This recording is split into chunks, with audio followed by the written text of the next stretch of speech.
This is Ask Brock. I'm Brock Yorty. This week's question is a follow-up question from 2 months ago about how many people we need on a drilling site. Nancy asked, Brock, what is the most significant challenge to women entering the drilling industry? And is it the same challenge as men? It's not the same challenge as men. We have a cultural challenge. I entered the industry because I was born into it, into a company named Yorty & Sons Well Drilling.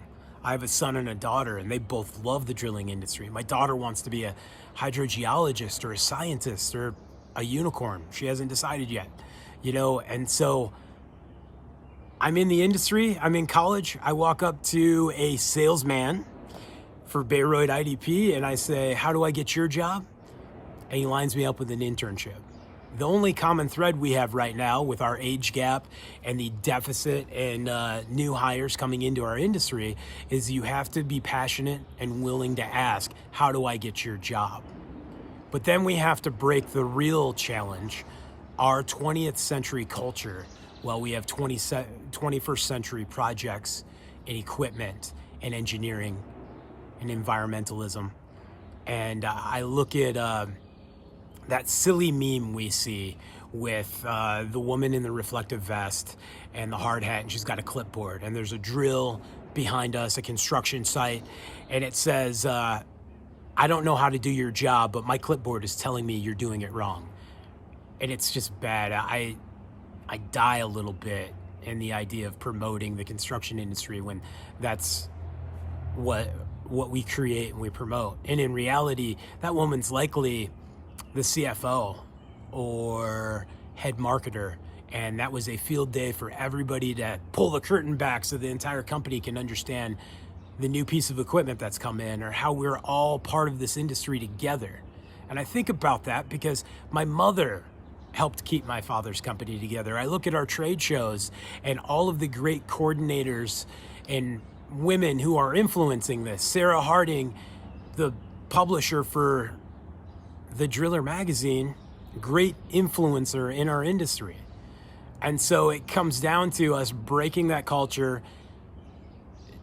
We see so many great professional women in this industry, but they're scientists, they're engineers, they're regulators, and there's no real but to it. What it comes down to is in the 4 years of college, the passion for discovering the unknown and pulling water out of the ground and finding resources drove you into being part of this industry. And here you are influencing it.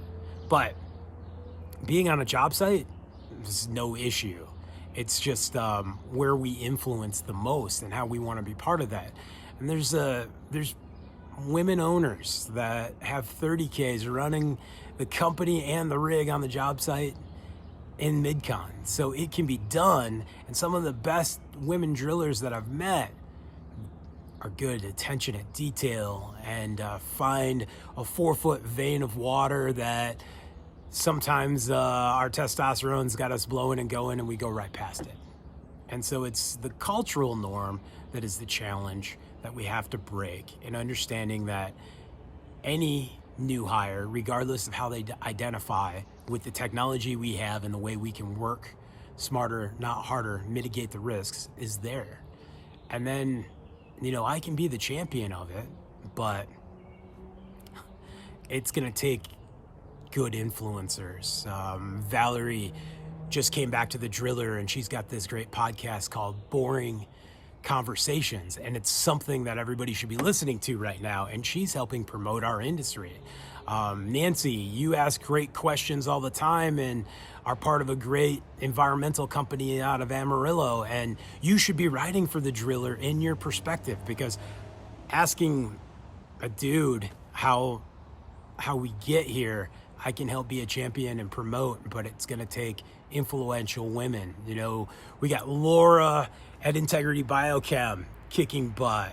There's Rachel at Franklin in marketing. We have lots of influencers, especially when I look at what it takes to put on the Jubilee or the National Groundwater Show. It can't be done without the people in the background pushing the buttons and pulling the strings. And more often than not, that's women, not men. So we can do this. It's about breaking that dumb 20th century culture, stepping up and realizing we can be good drilling professionals, good groundwater professionals, and continue to hire the right people and realize that the right person is a person with passion, love for the industry, and wanting to do it right. It's a great question, Nancy.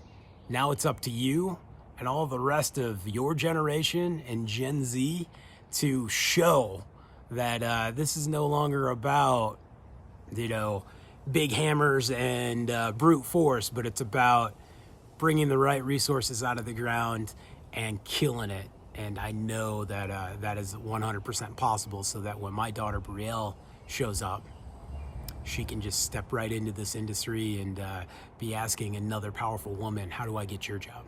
Cheers.